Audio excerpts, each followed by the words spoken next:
ვარ. ეთერი არის მოგესალმებით. მივესალმებით ჩვენს რადიო მსმენელებს, ვინც გვისმენს FM 103-ზე რადიო პალიტრის ეთერით და ასევე მივესალმებით ჩვენს ტელემაყურებლებს, ვინც გვიყურებს ტელეკომპანია პალიტრა ნიუსის ეთერით. დღეს ჩვენი სტუმრები იქნებიან გიორგი ახობაძე, ექიმი აქტივისტი და თორნიკე რაზვაძე, ჟურნალისტი აქტივისტი. მოგესალმებით და თქვენთან ერთად შევაჯამებთ წელს.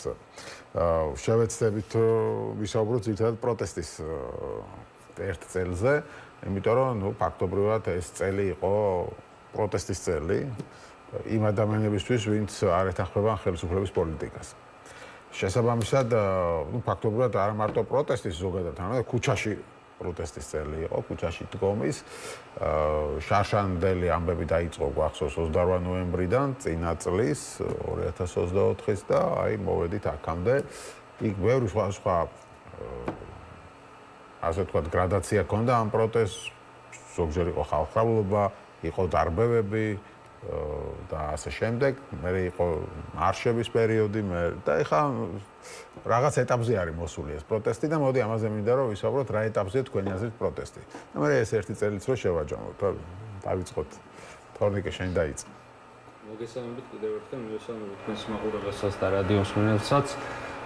საკმაოდ რთული წელი იყო, რა ვიცი, რანაირად უნდა შეაფასო ეს წელი პოზიტიურად ან მით უმეტეს მომავალ წელს რო უსურვებენ ხოლმე უკეთეს, რა თქმა უნდა, მეც უსურვებ და ჩემი თავისთვისაც ვისურვებ და ყველას, მაგრამ იმ კუთხით ახლა ჩვენ რაზეც ვსაუბრობთ ქვეყანაში არსებულ მდგომარეობის კუთხით არ ველოდები რომ ქართული ოცნების გადმოსახედიდან რაღაცა უკეთესობა იქნება. ძალიან რთული წელი იყო ყველასთვის და რაღაცნაირად მინდა ხაზი გავუსვა რა, ეხლა მე და გიორგი რო შედვართ, აგე მე რამდენი გადაცემაში ვარ შემაჯამებელში და მიხეილ ცაგარელევით დავდივარ და ვაჯამებ ამ წლებს და საერთოდ არ გვეხალისება, არ ვიცი ახლა გიორგის სიტყვის თავისას. ახლა მიდი სახში ვიქნებოდი სიამოვნებით, ბოქსინგ დეი არის პრემიერ ლიგაში, უყურებდი ფეხბურთს, მაგრამ არ არის ქვეყანაში ეგ სიტუაცია, თორემ მართლა კი არ გვეხალისება. ის მე მგონი უკვე თვითონაც აღარ ჯერათ, რომ ვიღაცა დახელფასებულია და ფულს იღებს ამაში და ეს ჩვენ რეალურად ის ხალხი, ვინც ვართ რუსთაველზეც დარჩენილები და ძალიან ბევრი და ათობით, ასობით ათასი ადამიანი, რომელიც იგივე ინტენსივობით ვეღარ გამოდის და ამაზე ყველა ეთერში ვამბობ, რომ ჩვეულებრივი ამბავია ეს რა ადამიანური მომენტია. ეხლა აი მე რა შენს მინახარ აქციაზე ერთად დავდივართ, მაგრამ შეიძლება ინტენსივობით ვეღარ დავდიოდეთ რა ინტენსივობითაც ფიზიკურად ვახერხებდით ერთი წლის წინ. ეს არ ნიშნავს იმას, რომ რაღაცა უკეთესობაა ამ ქვეყანაში, ეს ნიშნავს იმას, რომ უბრალოდ ადამიანური რობოტები არ ვართ და დღე და ღამე ქუჩაში არ გაგდებული ვერავინ ვერ იქნება, ხო? ეს არის თორე პროტესტი არათუ არ შემცირებულა, ამას დაემატა ძალიან მძიმე სოციალური ფონი, რაც მოუწიათ უკვე რომ ეღიარებიათ რამდენიმე დღის წინ ნახეთ ჩვენ ეგრეთ წოდებული თვითაღიარებული პრემიერ-მინისტრის განცხადება, რომელმაც თქვა რომ უიო მაღალი ფასები ყოფილაო, როგორც ჩანს, მანამდე რომ ხითხითებდნენ, როცა პოლიტიკოსები პარლამენტში ამაზე ეუბნებოდნენ, ის ოპოზიციონერი პოლიტიკოსები, რომლებიც ყავთ გაშავებული და ზოგი ციხეში და ისე გაშავებული და ზოგი ასე, ხო? და რეალურად ქვეყანაში არის ძალიან მძიმე მდგომარეობა. ეხლა დღეს მქონდა კიდე ვიდეო ჩაწერილი და რა ვიცი, ჩავედი რა პამიდორში 7 ლარი მივეცი კილოში, ფსხალში 12 ლარი და საშინელება ხდება მართლა. და მით უმეტეს რა ვიცი, პენსიონერები არიან, რომლებსაც თვითონ ძლივს გააქვთ თავი და ყოველ მხრივ ცუდი სიტუაცია. ეს არ არის მარტო ეს რაღაცა ევროპისკენ მიმავალი გზა შევაჩერეთ, ამით რომ დაიწყო. ეს გასაგებია, რომ კონსტიტუციის დარღვევამ გამოიწვია ეს პროტესტი, მაგრამ ქვეყანაში რომ შევხედოთ რა სიტუაციაა და რამდენიმე დღის წინ რომელი ერთი თქო უკვე აღარ ვიცი. ახლა მინდა რომ რაღაცნაირად შეჯამების ვარიანტში ჩამომეთვალა, რეები მოხდა ამ წლის განმავლობაში და აგერ გუშინ გავიგეთ თუ გუშინ წინ როდის იყო რომ იქეთ ამ ხარეს ხელისუფლების ხარეს ყველაფერი წლის ბოლოს მოხდა, ხო? ხო, რა ვიცი, გენერალური პროკურორმა დაიჭირა მკვლელობაო. ესეთი რამე სად გაგიგიათ? გენერალურმა პროკურორმა შეუკვეთა მკვლელობა. ანუ კინოებში რა. ხო, ყოფილმა, მაგრამ ისიც კარგად ვიცით რომ შოთაძე რო იყო მე პროკურორი იმის ხელქვეითი იყო რეალურად, ხო? ეს გენერალური პროკურორი ამერიკიდან დასაქცირებული არის რუსეთის სასარგებლოდ საქართველოში საზოგადოებრივი აზრის ფორმირებაზე გავლენის პროკურორად ბოტასების ხუბი, აგენტი და მე შეუკვეთია მკვლელობა. მანამდე ლილუაშვილმა ეხ შევაჯამოთ მოკლედ. მანამდე ლილუაშვილზე გავიგეთ რომ სახელმწიფო საფრთხეების სამსახურის ხელმძღვანელია, იმას კოლ-ცენტრებს ხელსაფარებდაო. ის ჯუანშერ ბურჭულაძე კორუფციაში იყო, ღარიბაშვილი კორუფციაში იყო ჩართული და ანუ საბოლოო ჯამში თვითონ ოცნებამ რეების გვითხრა გავიგეთ რომ საშინელი ერთი წელი კი არა, აი თელი ეს წლები ქონია ძალიან ცუდი და საბოლოო ჯამში ამან დააყენა ეს შედეგი და გაჭირვება. ეს ეხლა ჰაერიდან არ მოდის ქვეყანაში რომ მილიარდობით ლარი თეთრდება, რაც ასევე თვითონ აღიარეს. საბოლოო ჯამში მიგვიყვანა ამ ძიმე მდგომარეობამდე და მე ველოდები 2006 წელს პოზიტიური მოლოდინი, რაც 26 წელს პოზიტიური მოლოდინი, რაც მაქვს არის რომ იქნებ კიდევ უფრო მეტი ადამიანი გამოფხიზლდეს და იქნებ უფრო ისეთი ადამიანი ჩაერთოს სხვადასხვა ფორმით პროტესტში, რომელსაც შეიძლება ამ წუთას ეგონოს, რომ რა ვიცი, იქ რაღაც თავისი ადგილი არ არის. მაგრამ მაღაზიაში რომ შევა და რომ დახვდება ის ფასები, რაც იქ არის, მე მიხვდება, თუ აქამდე ვერ მიხვდა. მე ყოველთვის ტოვებ ხოლმე ამ იმას რა, არ მიყვარს ეს ხაზის გადასმა, რომ ვინც აქამდე ვერ გაიგო იმას არაფერი შეიძლება, ამას არასდროს არ ვამბობ რა. მაგრამ აი მე მგონია, რომ რაღაცა შედეგამდე ეს მიგვიყვას, იმიტომ რომ კობაგის ხიძემ რას თქვა, არ რეალურად არაფერს არ გააკეთებენ, ეს იყო პიარული განცხადება, უბრალოდ რომ ძვირი ფასები რომ დაგვხვდება იქ მე ბიზნესს დავუბრალოთ და არა ხელისუფლებას. ეს წინასწარი გათვლა ქონდა, თორე რეალურად ეგენი არაფერს არ გააკეთებენ. სიტუაცია იქნება უფრო უარესი და უარესი. ესენი ერთმანეთის ჭმით კიდე სადამდე მიიყვანენ ქვეყანას და საერთაშორისო კონტექსტის როგორ შეიძლება ეს ამოვარდნილი ხო არ ვართ. კაცმართ ზოგადად პროგნოზები რთული გასაკეთებელია, მაგრამ მე ვერ ვხედავ პოზიტიური პროგნოზის საერთოდ შანსს, არ ვიცი. ამაზეც ვილაპარაკოთ, მანამდე გიორგი შენი აზრით საინტერესოა. შეჯამება. ხო, ანუ ძიმე წელი იყო თალსახა. ავიწყებ ხო იმით რომ ახალ წელში ვხდი ციხეში ჩემთვის დინამიკაში უკეთესი წინა ახალ წელს ციხეში იყავი ჩემთვის დინამიკაში უკეთესია მაგრამ მე რა მეტროთა ყოფნა ჯობია ციხეში ყოფნა კი ერთ მნიშვნელოვნად მაგრამ აი მე რასაც უყურებ ხა ჯერ მგონია რომ ამ ხალხს არ აქვს თავის ასე ვთქვათ ჩანაფიქრი და გეგმები ბოლომდე მიყვანილი და პროგნოზებსაც წინასწარმეტყველებს არ დავიწყებ, მაგრამ მგონია რომ რაღაც ახალი წლის გადავლას ელოდებიან, რომ მაინც ასე ნეგატიური რეაქცია არ გამოიწვიონ და უკვე ახალი წლის მერე ცოტა მიყუჩებული რომ იქნება ხალხი და ეგრეთ წოდებულ პახმელიებზე. მგონია რომ რუსთაველის გამზირზე დარჩენილ პროტესტს უფრო აქტიურად შეუტევენ ამისთვის საკანონმდებლო. ახლა მეტი რა გამოსულდნენ ტროტუარზე და სახში რო დაკეტონ რა, ანუ იმიტომ რომ ფაქტია რომ იმ ადამიანებისთვის რომელსაც 30 აკაცუკს ეძახდნენ ორ პარტიად ისინი მიიღეს კანონები, რომელთაც შეზღუდეს კონსტიტუციაში გაწერილი უფლებები. ანუ აღარ ვიძახი იმ კანონების კასკადზე, რომელიც ამ წლის მანძილზე იყო ქიმიური იარაღით მოწამლვაზე, ადამიანების სახის ძვლების დამტვრევაზე, წამების მანქანების ორგანიზებაზე. ისეთი რაღაცები აქვს გაკეთებული, ხო ეს ფასები, ეხლა ამოწია თვითონ კობახიძემ, თორე ფასები დიდი ხანია პრობლემა ამ ქვეყანაში, რა ვიცი შეგვიძლია ძალიან ბევრჯერ გაუკეთებია სხვადასხვა პოლიტიკოს შედარება რა იყო სიტყვაზე და ამ მართლობის დასაწყისში და რა იყო მაგალითად მეზობელ ქვეყნებში რა იყო მეზობელ ქვეყნებზეც ხო ნუ აქვეც რო იმას აქვთ მაქვრივი ფასებზე ეს ვთქვათ აქცენტი მე მგონია რომ ცოტა სხვა მიზნებს ემსახურებოდა და უფრო ბიზნესზე მუქარა იყო ვიდრე რაღაცა მოსახლეობისთვის რაღაცა ანსაკენკის გადაგდება ან იმის დაპირება რომ აი ყველამ კარგად იცის რომ ყველაფერი შეიძლება იყო რა ერთი მხრივ აგერ ახლა ოპოზიციას წამოიკიდეს და მერე დაიწყეს ზახილი რომ აი ოპოზიცია ფასების მხარეს დადგა და ბიზნესად ჩვენ ხალხის მხარეს ვართო ყველაფერზე ხანდახან გადმოგდებული მესიჯი სამწუხაროდ ჩვენ ვერ ვისწავლით სწორი რეაგირება ამ ანკესზე ხშირ შემთხვევაში ბონუსებს რომ აი ხო ხედავთ ჩვენ ზრუნავთ ფასებზე და თქვენ ჩვენზე კი უნდა გაბრაზდეთ ჩვენს გაბრაზებულები ვართ თქვენთან ერთად და ნუ რაღაცა მარტივ სულებს აკეთებენ ძალიან და მარტივ სულებს ძალიან ხშირად მათთვის შედეგი მოაქვს და ოპოზიციაც ამ მარტივ სულებს ეგება. ვიღაცება აქ ოპოზიციიდან ახსნა დაიწოს მაკროეკონომიკური თეორიების და ფასის ფორმირება და პოლიტიკოსი უნდა ელაპარაკოს ხალხს გზავნილებით, მარტივი გზავნილებით. ასე აკეთებს ის არაფერი ხელისუფლება და შენ რაღაცებას ეკონომურ თეორიას უხსნე. სულ არა ვარ პოლიტიკოსი, მაგრამ აგერ შავედი და ამოვიტანე პომიდორი და მსხალი და ნახე რა ფასი ღირდა და მართალია აბსოლუტურად. ხო, არ ცოტა ფხიზლად უნდა ვიყოთ, მე მგონი 2026-ში რაღაც მგონია რომ ჯერ ამათ რაღაც ნახევარი გზა აქვს გავლილი იმისი რა შეკვეთაც აქვს, ჩემი ხო, მაგრამ მე რამე თქვა, ეცე ამ წელმა საბოლოო ჯამში რა აჩვენა, უფრო ნიჰილიზმისკენ გვაქვს მიზეზი თუ ოპტიმიზმისკენ გვაქვს მიზეზი? არ ვიცი, მე მაგალითად სანამ ამ ქვეყანაში ვარ. წელმა ხო ბევრს ავტოგას გაუჩინა ეს ნიჰილიზმი, რომ ნუ არაფერი არ გამოდის, არაფერი არ იცვლება, ვერ შეიცვლება. და ასე შემდეგ. ხო, არაფერი თავისით არაფერი არ შეიცვლება, ეგ ერთია.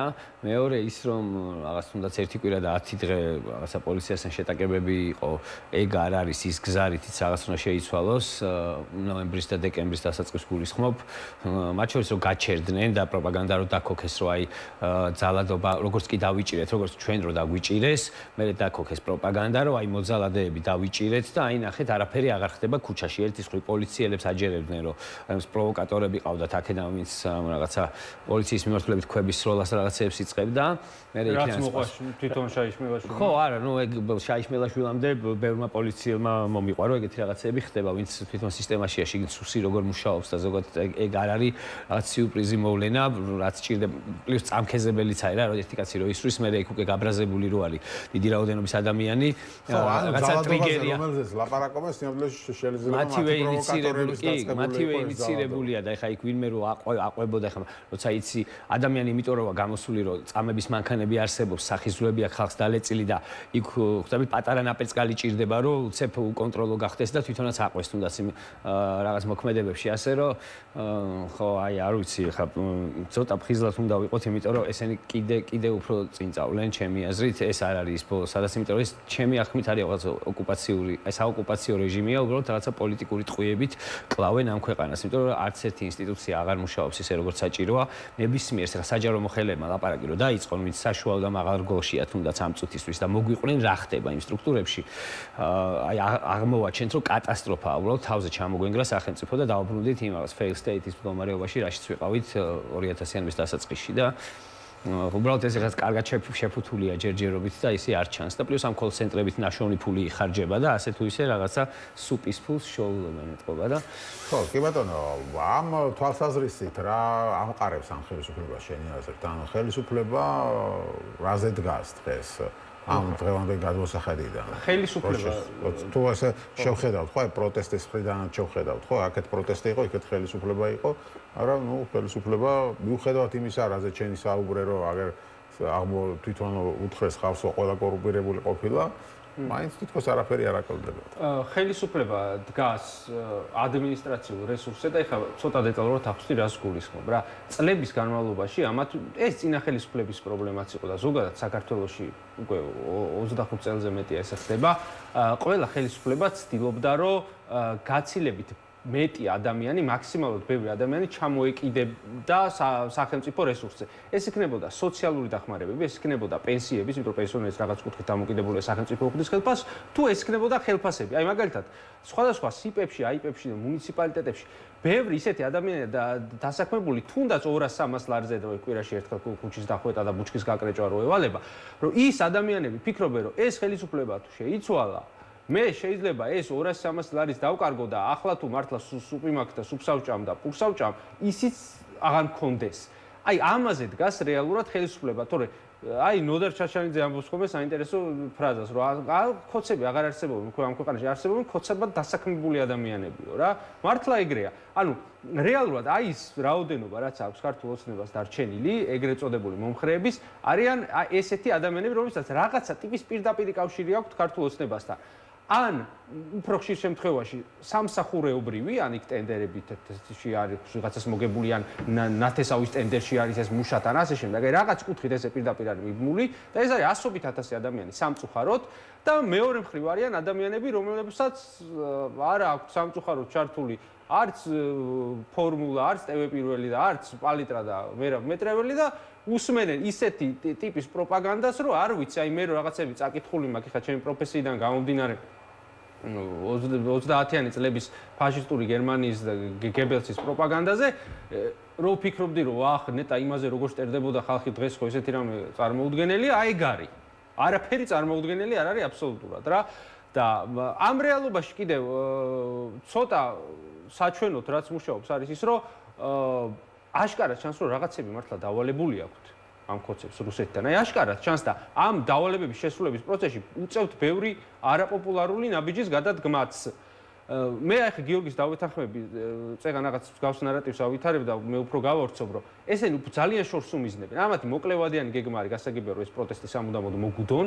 შემდეგი გეგმა აუცილებლად იქნება თავისუფალი მედია, შემდეგი ნაბიჯი, ან თანადროული ნაბიჯი, ამას ზიანურიდან დავინახავთ და გრძელვადიანი გეგმა არის აი განათლების ეგრეთ წოდებული რეფორმა რაც შემოიღეს, ანუ სადღაც ესენი 20-30 კი არა.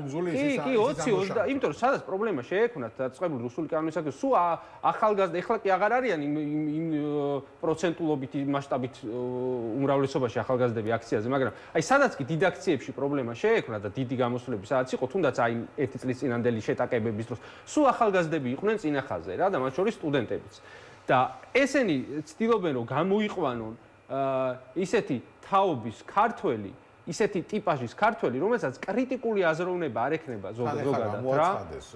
აი შორს უმისდება, მე მგონი 2030-ზე შორს უმისდება. კი, პარტიის ყრილობა ჩაატარეს და ეს იქნება ჩვენი პრიორიტეტია. ანუ ახალგაზრდები ქართულოსებაში გააწევრიანონ რაც შეიძლება მეტად. ეს ივანიშვილი უმცროსი მეორეც გამოაჩინეს, ხო, რომელმაც სხვათა შორის ხაროში კოპის დაიკავა პოზიცია და ახალგაზრდებმა უნდა გავუგოთ ერთმანეთს. ეს პლახოვი კოპები ცალკე არიან, ეს ხაროში კოპი იქნება. როგორ ჩანს, ალბათ ამას უნდა. კარგი და ცუდი პოლიციელი, ხო, მაგას ამ. კი ბატონო, ხო. უფრო ალბათ მე მგონი პოლიციაზე დგას ეს რეჟიმი. არ მგონია რომ ცვლილებები მოქონდეს ქვეყანაში იმ ადამიანებს, რომლებსაც ისე უჭირთ, რომ უბრალოდ ამაზე ფიქრის დროს კი არჩევათ რა. ცვლილებები მოაქვთ იმ მოქალაქეებს, რომლებიც მეტნაკლებად, რომლებსაც ხედვაც აქვთ, იმის იმედიც აქვთ, რომ საკუთარი შრომით და პროფესიაში მოქმედებით და ასე შემდეგ და თუნდაც რაღაცა პოლიტიკაში შესვლით, ან რაღაც პერიოდით რაღაც ქვეყნის პოლიტიკაში მონაწილეობით ამ ქვეყნის წინ წასulis ჯერათ ესეთ ადამიანებს. და ასეთი იყო გარეთ გამოსული შეუძლებელია ადამიანი, რომელიც დილიდან დაღამებამდე შრომობს და ქანწგაწყვეტილი საღამოს სახლში მიდის, ის მერე იმაზე ფიქრობდეს, რა შეიძლება მეტი ხდებოდეს ამ ქვეყანაში. იმას უფრო მგონია, რომ სახელმწიფომ შეიძლება შეუქმნას რაღაც რუსებს გამოიხედოს და უკეთესი სამსახური იშოვოს, თორე ის ვისაც იმის დრო რჩება, რომ იფიქროს ქვეყანაში რა შეიძლება პოზიტიური ცვლილებები დადგეს, ის ხალხი ქუჩაში იყო კიდევაც და უბრალოდ პოლიციელებმა იკადრეს ის, რომ პოლიციელებზეც დაძახებას უხერხულია ამ ხალხზე, იმიტომ რომ ჩვეულებრივ ჯალათები იყვნენ, აწამებდნენ ადამიანებს, იკადრეს ის, რომ პრემიების და ფინანსური დაინტერესების გამო და ზოგი გამორეცხილი ტვინის გამო დაუპირისპირდა საკუთარ მოქალაქეებს და ის რაც ევალებათ და რის გამოც ფიცი აქვს დადებული, რომ საქართველოს უნდა დაიცვან და ემსახურონ საქართველოს, ამის მაგალითად დაიწყეს ერთი კაცის ოლიგარქის და ამას მაფიოზური კლანის მსახურება, იმიტომ რომ ეს მაფიოზური კლანია, მათ შორის აი თვითონ ქართული ოცნების ასე თუ გამჟღავნებული აი დანაშაულების შედეგად შეგვიძლია დავინახოთ, ხო? ანუ პრემიერ-მინისტრები ყავდათ კორუმპირებულები და დამნაშავეები, პროკურორი, მკვლელი და რა ვიცი, პროპაგანდისტი და უცხო ქვეყნის აგენტი და აი ესე რომ ჩავყვეთ ეს რაც გვაჩვენეს და რაც არ გვაჩვენეს, ხა წარმოიდგინეთ რაღაც საქმეები, რომელიც გვაჩვენეს, ხა ჯუანშერ ბურჭულაძეს 1,5 მილიონი რომ ერთი კომპიუტერული ტომოგრაფიის აპარატიდან აქვს მოპარული, რა ვიცი, რამდენი ბიუჯეტი ქონდა და რამდენი ხანი ებარა ეგ ბიუჯეტი და რაში ხარჯავდა, ის სხვა რაღაცების გვანახო, რა დარწმუნებული ვარ, სხვა შეწყიდვებშიც იგივე ხდება რა, ერთხელ გაუნათ და გონება და მოდი ამ ერთხელ ფულს ვიშოვი და მე ჯერ აღარ ვიზავო თუ როგორ იყო მაგის საქმე.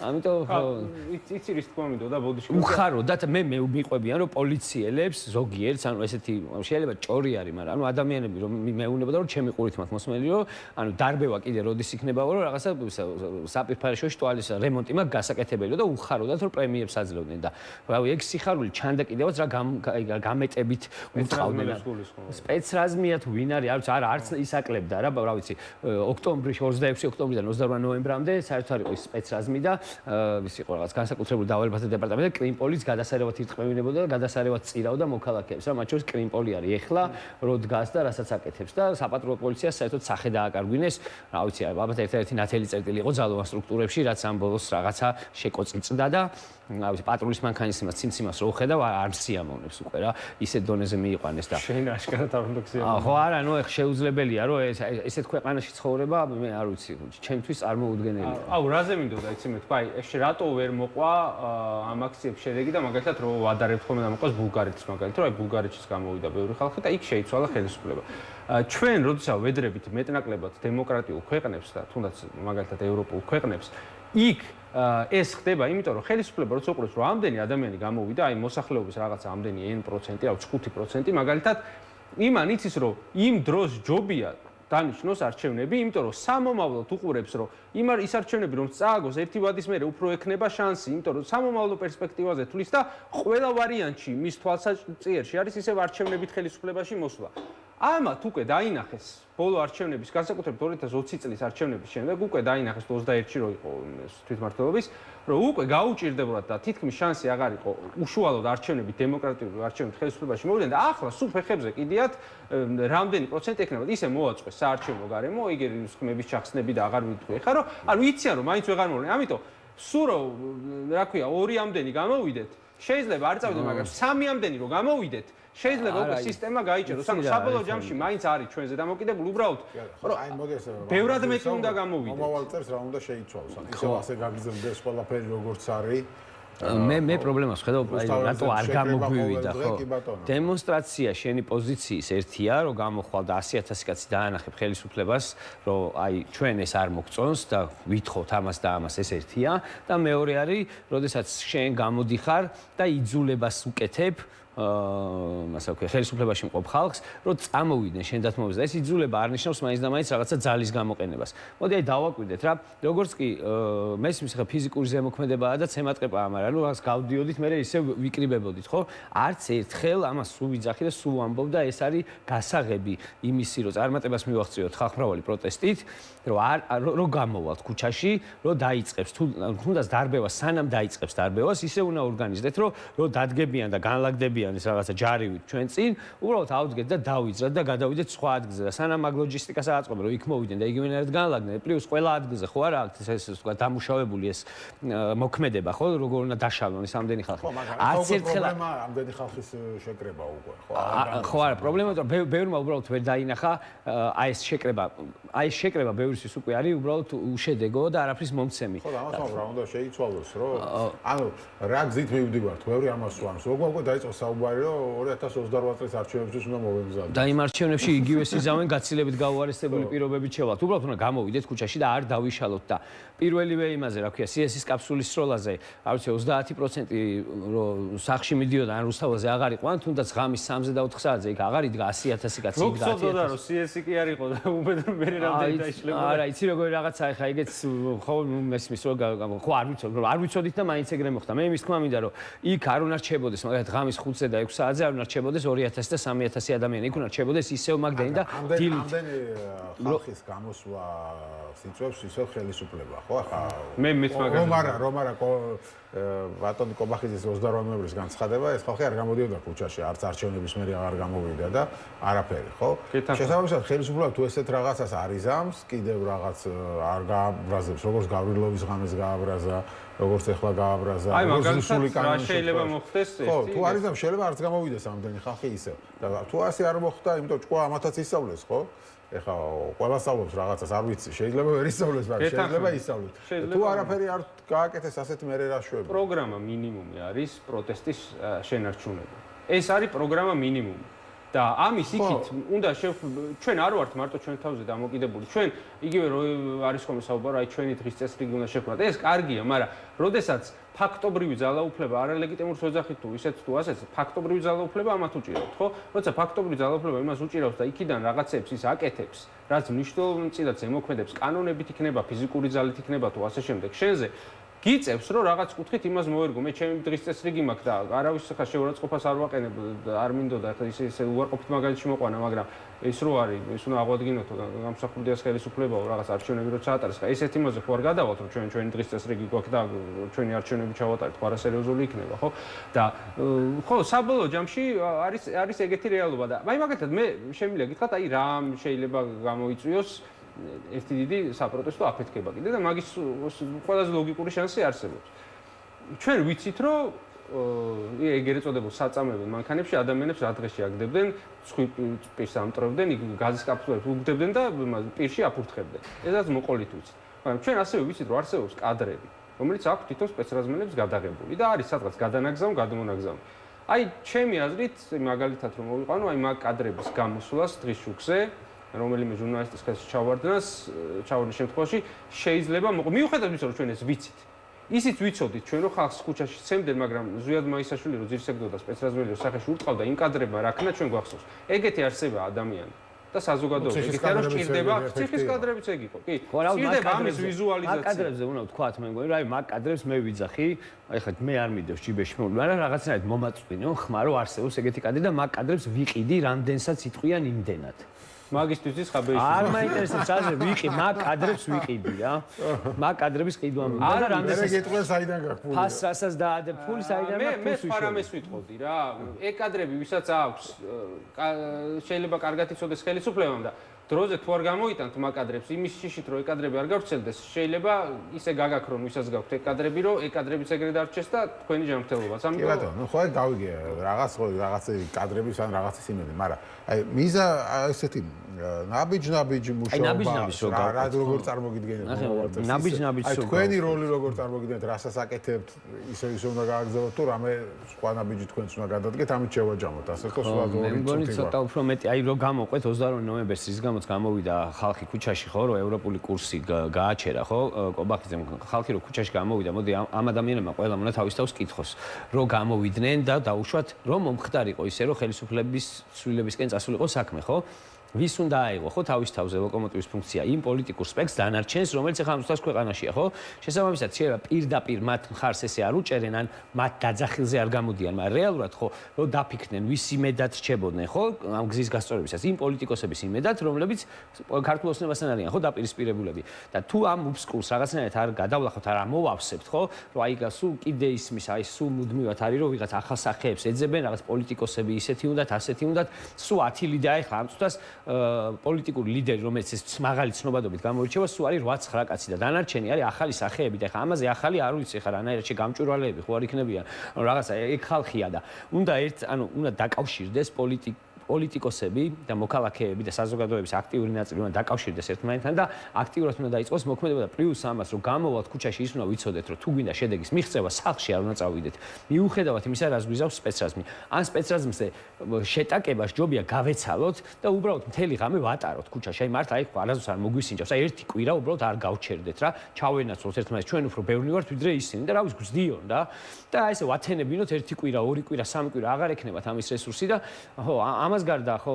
კიდე ის უნდა იყოს რომ ანუ თქვენ ფიქრობთ რომ ნორმალურ პოლიტიკურ ცხოვრებას დაბრუნებას აზრი არ აქვს ნორმალური პოლიტიკური ცხოვრება უბრალოდ აღარ არსებობს ამ ქვეყანაში პარტიაც კი აღარ არსებობს ეხლა ნებისმიერი პარტიის წევრი რომელიც პარტიის სახელით პოზიციონირებას დაიწყებს ჩემი გადმოსახედიდან უბრალოდ სასაცილოა იმიტომ რომ რა პარტიულ პოლიტიკაზე და იდეოლოგიაზე უნდა ილაპარაკოს და რაზე უნდა ილაპარაკოს ვინმე საერთოდ აი საერთოდ ცვლილებები რო არ მიიღოთ ამ ერთ წელში რაც ვიყეს კიდე ვიფიქრებდი რომ აი ეს კი გავიგეთ როგორ გავაყალბეს და იქნება იმის ანუ მაგრამ ეხლა ისეთი ცვლილებები მიიღეს საერთოდ რომ ანუ უბრალოდ ანიმ 2028 წელს მიცელდება რისთვის ელოდება რომ ისე პარლამენტში შეიყვანოს 10 კაცი და 12000-იანი ხელფასი აიღოს თუ არ რისთვის ელოდება მართლა ვერ ხვდები ხო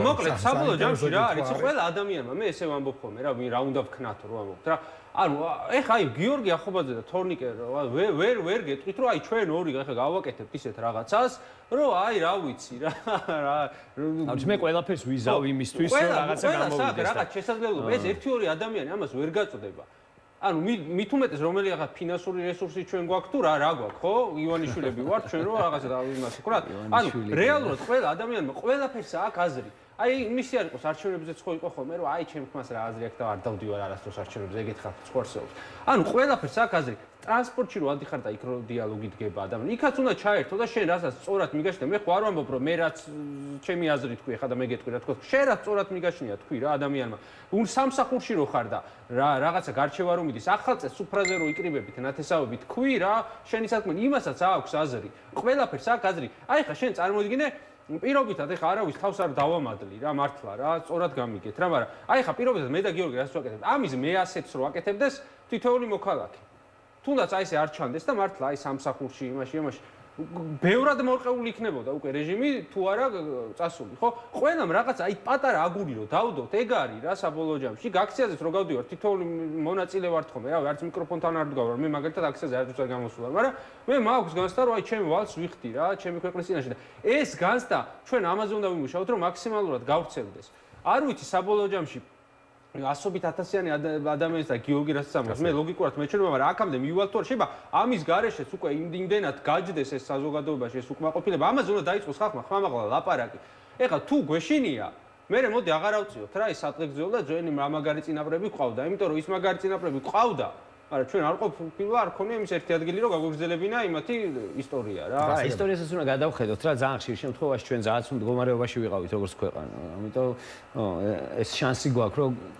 ხო რა ყოველთვის პრობლემები და გაჭირვება გქონდა და გვეგონა რომ რაღაც გამოვედით და ეხა იგივე წრეზე წავედით სამწუხაროდ ხო ეს წელი ასეთი იყო იგივე წრეზე წასვლის წელს დავარქმევდი 30 წლიან ასე ვთქვათ წრეზე დავბრუნდით და ისევ თავისუფლებისთვის და დამოუკიდებლობისთვის ბრძოლა მოგვიწევს ალბათ მადლობა დიდი გადაცემაში სტუმრობისთვის გიორგი ახობაძე და თორნიკე რაზმაძე იყვნენ ჩვენი სტუმრები აქტივისტები ასე მოიწევთ ასე ვთქვათ მაგრამ ხო ესე არის დღეს თქვენი ცხოვრება თუ პოლიტიკაში წახვალთ პოლიტიკოსად მოგიხსენიებთ და ვფიქრობ რომ დრო არის ამისთვის შეიძლება მომავალი წელი სწორედ ეს წელი იყოს ჩვენ გვაქვს რეკლამის შემდეგ ჩვენ უკვე ვისაუბრებთ რუსეთ-უკრაინის კონფლიქტზე ბოლო დროინდელ მოვლენებს ვიმოვიხილავთ აკა ზარქოა ჩემი კოლეგა ჟურნალისტი ჩაგვერთება რა ვითარებაშია დღეს ბოლო შეხვედრის შემდეგ უკრაინა-რუსეთის კონფლიქტი დაბრუნდებით რამდენიმე წუთში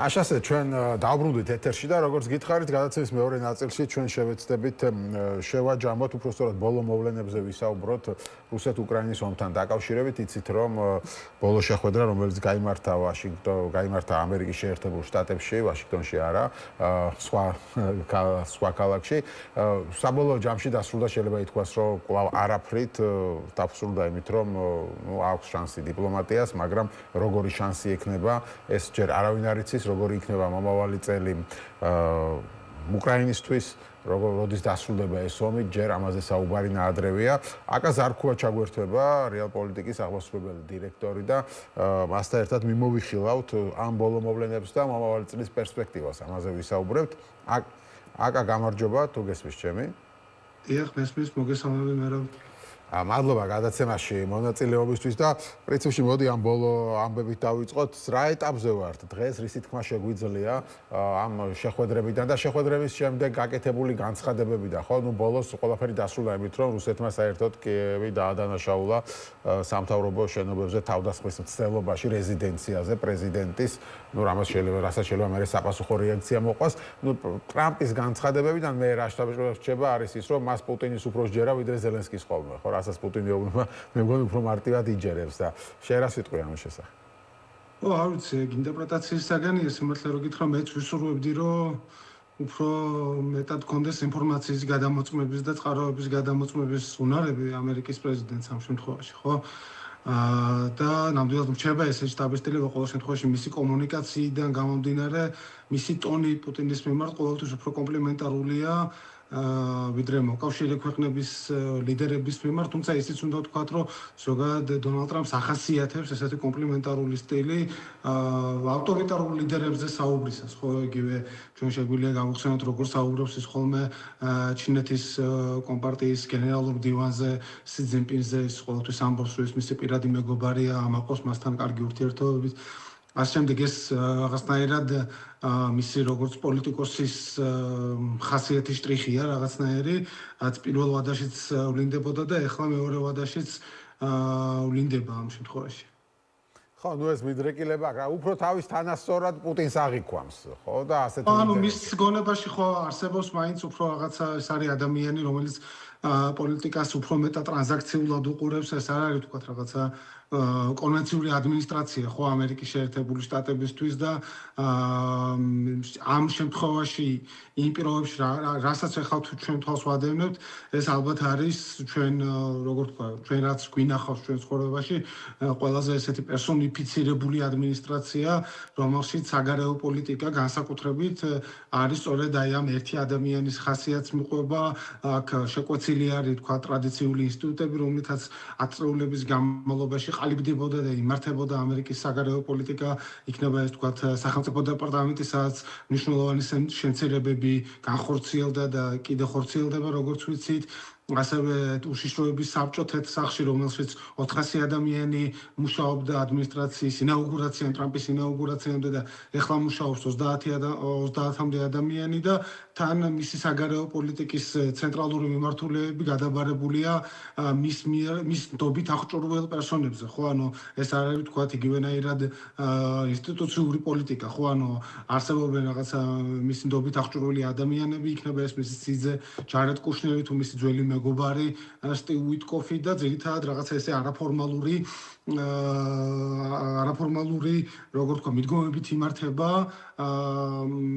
ამერიკის საგარეო პოლიტიკა და ჩვენ ხედავდით ასევე აი ამ გეგმის წარდგენისას ნახეთ დიდი დაბნეულობა, ხო, თეთრ სახლში, შემდეგ კონგრესში, შემდეგ სახელმწიფო დეპარტამენტში შეიქმნა შტაბის-შტილება, რომ რეალურად მარკო რუბიომაც არ იცოდა სახელმწიფო მდივანმა თუ რა ხდებოდა. აქედან გამომდინარე, ეს არის ის საგარეო პოლიტიკა, რომელიც დონალდ ტრამპმა თავისთვის აირჩია და შესაბამისად ამასთან გვიწევს გამკლავება და მისთვის ხო, სწორად აღნიშნეთ, მისთვის არსებობს თქვა რაღაცა დიდი მოთამაშეები, სამყარო დაყოფილია რაღაც ესეთ გავლენის სფეროებად. ხო, თქვათ რა ძევს დღეს მაგიდაზე, მოლაპარაკების მაგიდაზე, ანუ რა ეტაპზეა მოლაპარაკება ეს რომ აუხსნათ ჩვენს მაყურებლებს და რადიო მსმენელებს.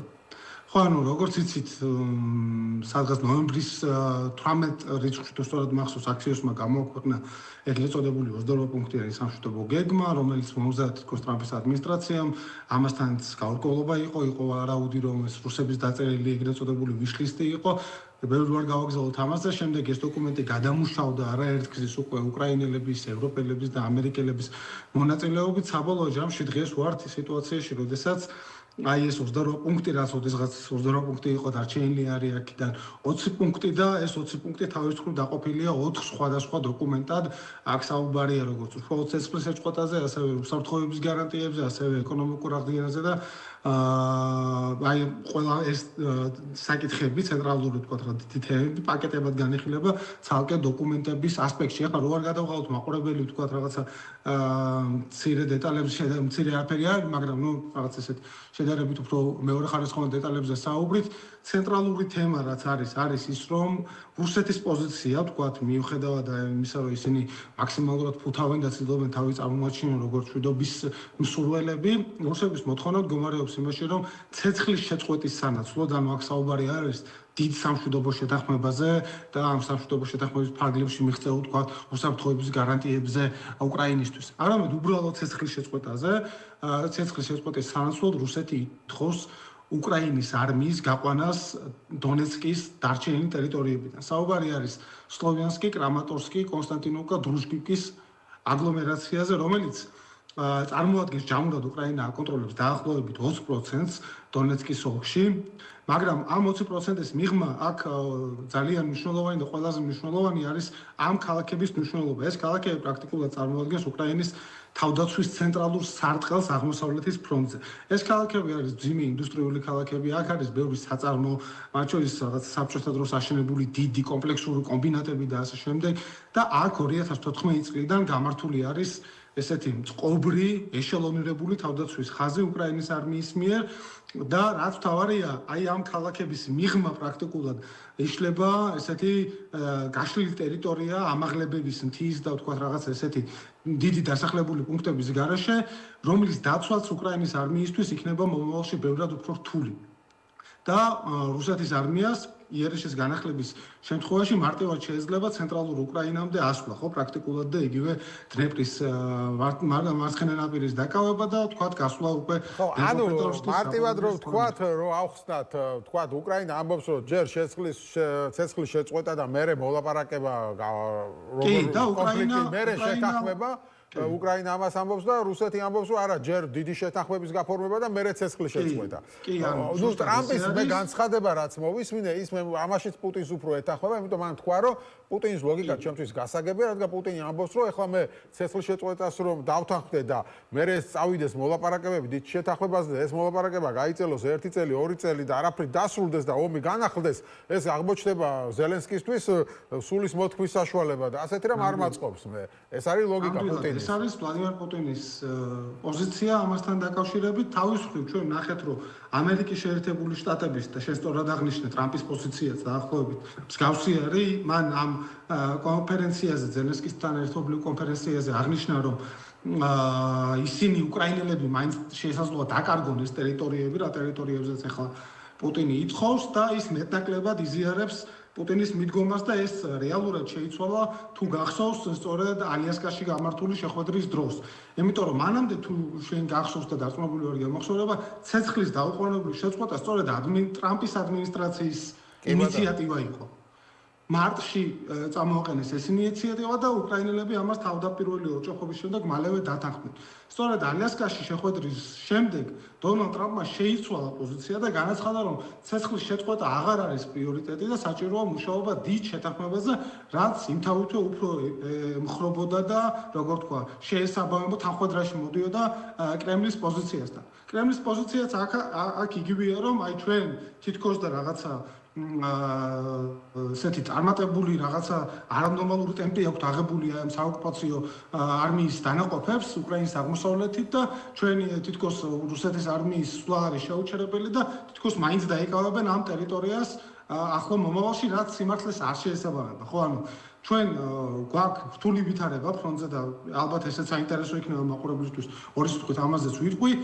რეალურად დღეს ავტორიტეტული სამხედრო ექსპერტების შეფასებით უკრაინას არ აქვს ესეთი მდგომარეობა, რომ ნებისმიერ ფასად დათანხმდეს ცეცხლის შეწყვეტას. მით უფრო რომ თუ ეს ცეცხლის შეწყვეტა რეალურად იქნება მართლაც რაღაცა პრელუდია კიდევ ერთი შეჭრისთვის და ჩვენ ახლა ამ განსხვავებულად უყურებთ, მაგრამ უკრაინელებისთვის რეალურად ეს ომი დაიწყო 2014 წელს. მათთვის ეს ომი უკვე სრულმასშტაბიანი ომი არის, გაგრძელება 2014 წელს დაწყებული აგრესიისა და ამ აგრესიას მიუხედავად იმისა, რომ მედიის ნაკლები ყურადღება ჰქონდა, ამ აგრესიის ფარგლებში დაახლოებით 14,000 ადამიანი არის გარდაცვლილი და მათთვის პლუს ამას ემატება, რომ არსებობს ბუდაპეშტის მემორანდუმის გამოცდილება, ხო? მიუხედავად იმისა, რომ ტრამპი ერთის მხრივ, თქვათ, უფრო შორს შევიდა აი ამ თავის ზაობაში უკრაინის მიმართ უსაფრთხოების გარანტიების გაცემის, ეს მაინც გაუგებარია, თქვათ, როგორ ახსოვდება ეს შეთანხმება. ხო, ანუ ჩვენ ნახეთ, რომ ზელენსკიმ გამოხატა მზაობა ეგრეთ წოდებულ თავისუფალ ეკონომიკურ ზონაზე, ოღონდ იმ შემთხვევაში, რომ თუ კი უკრაინელები პირობითად 10 კილომეტრი დაიხევენ უკან, რუსებმაც 10 კილომეტრით უნდა დაიხიონ უკან. ამ შემთხვევაში გაუგებარია ეს შეთანხმება საერთოდ როგორ იმუშავებს. ხო, ანუ ჩვენ გვახსოვს ასევე მინსკის ამბები, სადაც მთავარი კრიზისი რეალურად წარმოიშვა თანმიმდევრულობის ასპექტში. ხო, ანუ ჯერ რა უნდა გაკეთებულიყო და რა უნდა მოყოლოდა. იგივე პრობლემები აქვს აი ამ პროცესსაც, რასაც ახლა ჩვენ ვადევნებთ, ეს ჯერჯერობით არ ჩანს, იმიტომ რომ აი ამ მომენტამდე ვერ მივდივართ რუსეთის მაქსიმალისტური მოთხოვნების გამო, მაგრამ რეალურად დადგება დრო, როდესაც თქვათ მსგავსი პრობლემა შეიძლება შეიქმნას. რაც შეეხება პერსპექტივას და შენ ახსენე პერსპექტივა, რომ აი რა შეიძლება იყოს 2025 წელს. ხო, აი ეგ იყოს მინდა ასე მაგით დავასრულოთ მინდა საუბარი, ხო, რა შეიძლება მოხდეს მომავალ წელს. ფრონტის თემ მონაკვეთზე ნამდვილად რუსეთის არმია უტევს, რუსეთის არმია იკავებს ტერიტორიას, მაგრამ ეს არ არის თქვა რაღაცა ტემპი, რომელიც რუსეთის არმია აჩვენებდა 2022 წლის გაზაფხულზე, ხო, როდესაც დაიწყო ეს შეტევა და რაღაცა დღეში ათეულობით კილომეტრს ფარავდნენ და ასე შემდეგ. ეს არის ფრონტის ესეთი ეტაპობრივი გაღრღნა. მიუხედავად იმისა, რომ უკრაინას აქვს ძალიან სერიოზული პრობლემები მობილიზაციის ნაწილში და იგივე დეზერტირების რიცხვის ზრდა შეიმჩნევა მნიშვნელოვნად, მიუხედავად ამისა, ჩვენ ვერ ვხედავთ რუსეთის არმიის მხარეს იმ რესურსებს, იმ თქვათ, როგორ თქვა, იმ უნარებს, რაც საჭიროა ამხელა ქალაქების, თავდაცვის ესე მომზადებული ქალაქების სწრაფად დასაკავებლად. ყველაზე კონსერვატიული მოგზაურებული შეფასებებით იმ სამხედრო ექსპერტებისა, რომლებიც პერიოდულად მოგზაურობენ ფრონტზე და ადგილიდან ადევნებენ თვალს, ხო თქვა, ბრძოლის ველზე განვითარებულ მოვლენებს, არის ის, რომ ამ ქალაქების დასაკავებლად რუსეთს შეაძლოა კიდევ რამდენიმე 2-3 წელი დაჭირდეს. აქედან გამომდინარე, უკრაინელებისთვის ეს არის ძალიან მტკივნეული დილემა, რომ დათმონ ის ტერიტორია თან არამყარი მშვიდობის გამო, ხო? რომელიც შეაძლოა ნებისმიერ მომენტში დაირღვეს ძალიან უკიდურესად არასანდო პარტნიორთან, რომელთანაც დადებული ყველა ხელშეკრულება დაირღო საბოლოო ჯამში. მოაწერონ ხელი ისეთ ხელშეკრულებას, რომელსაც ისინი დათმობენ აი ტერიტორიებს, რომელიც ბრძოლით ვერ დაათმოგინეს და შემდეგ უკვე თქვა ეს ქმნის ასევე იმით სოციალურ რისკებს და ასე შემდეგ. ჩემთვის ძალიან რთული იქნება წარმოდგენა 2026 წელს იმის რომ უკრაინა აი ესეთ ვითარებაში თუ კი თქვა რაღაცა უფრო გაღვევა არ მოხერხდა და თქვა რაღაცა უსაფრთხოების გარანტიების ნაწილში ესეთი მკაფიო წარმოდგენა არ შეიქმნა იმის შესახებ რომ თქვა ამერიკა ჩაერთვება ან თქვა ევროპა ჩაერთვება ასე იგი შესაძლოა პოტენციური აგრესიის შემთხვევაში რუსეთის მხრიდან მე ძალიან მიჭირს წარმოდგენა ისეთ ვითარებებს რომელსაც უკრაინელები ესეთი ცუდ პირობებში მიუხედავად იმისა რომ ისინი ცუდ პირობებში არიან ბრძოლის შექმნილი ვითარება მათ არ აძლევს ხელს ეს ბრძოლის შექმნილი ვითარება არ არის იმდენად ცუდი რომ ხელი მოაწერონ შეთანხმებას ყველაფერზე დათანხმებას რომელსაც ახლა მათ თავაზობენ გასაგებია მადლობა დიდი გადაცემაში მონაწილეობისთვის მადლობა და ბედნიერ ახალწელს გისურვებთ თქვენც ასევე აკაზარქოა რეალ პოლიტიკის აღმასრულებელი დირექტორი იყო ჩვენი სტუმარი მე გემშვიდობით 1 საათის 9:09-ზე კვლავ დაბრუნდებით ეთერში და გავაგრძელებთ წლის შეჯამებას